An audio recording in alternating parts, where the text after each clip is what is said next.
Seguramente leyeron ya muchas columnas, ¿no? Escucharon muchas cosas en relación a, pues, a este terrible récord que acabamos de alcanzar de los más de 100,000 mexicanos muertos por la pandemia en México.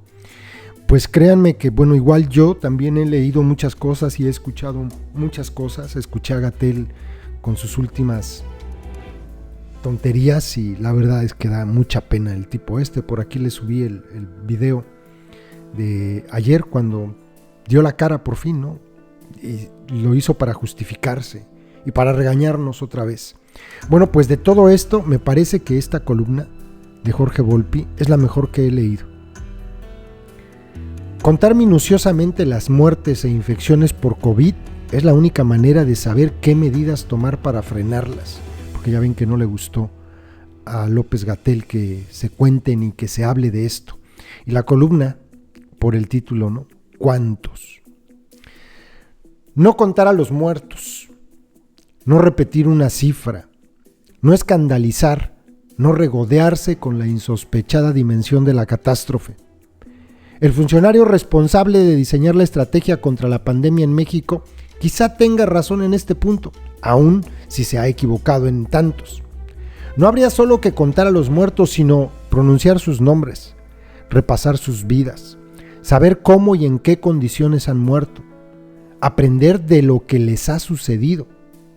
Tiene razón, decir que son 100,000, aunque probablemente sean 250,000, es enmascararlos detrás de un número redondo que nos fascina o encandila por un atavismo ancestral que no nos los devuelve y nos impide rememorarlos.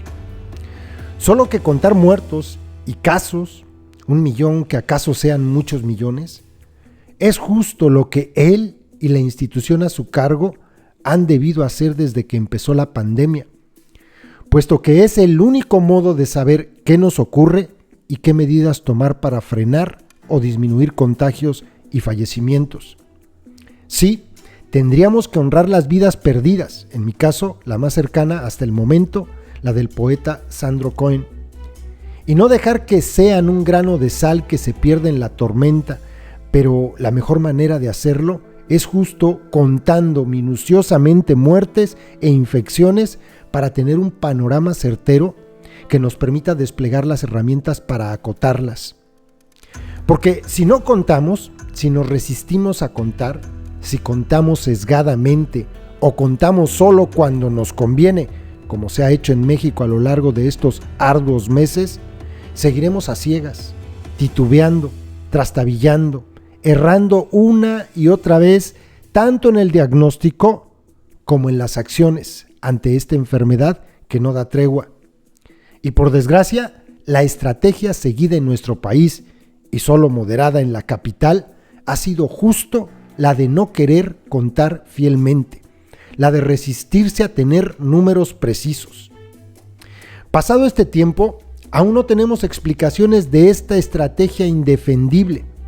Desde el inicio se nos advirtió que no se multiplicarían las pruebas. Se nos dijo que no era necesario, que bastaba con aquilatar indicios y sospechas. Contradiciendo todas las indicaciones internacionales, se decidió que contar correctamente no valía la pena.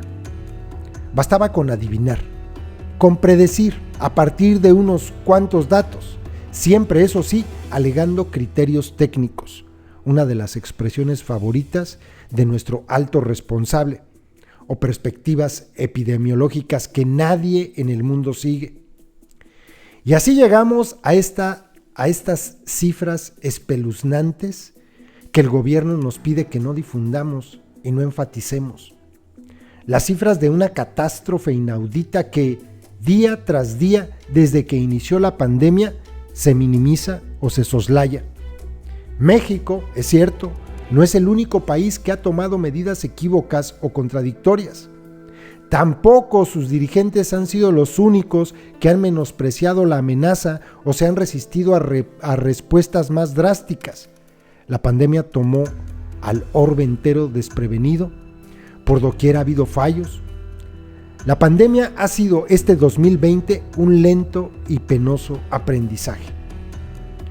Lo que nos distingue, junto con otro puñado de naciones, con Estados Unidos a la cabeza, ha sido la soberbia de nuestros gobernantes y del responsable de la estrategia gubernamental. En vez de aceptar humildemente esas salidas en falso, su proyección sobre la duración de la pandemia, su estimación inicial de los fallecimientos, sus expresiones sobre la inutilidad del cubrebocas o su desdén hacia el aumento de pruebas y los rastreos, en vez de aprender de la trágica experiencia, el vocero oficial no duda, no rectifica, no se conmueve. En vez de ello, pasa al ataque. Sus conferencias diarias no son ya las de quien informa pacientemente sobre el estado de la pandemia, sino las de quien no hace casi otra cosa más que defenderse. Ha concedido así que ya nadie lo escuche, que ya nadie le crea. Justo cuando la pandemia persevera y nos amenaza como nunca, nos hemos quedado solos. Solos contando a nuestros muertos. Solos tratando de aprender algo de ellos.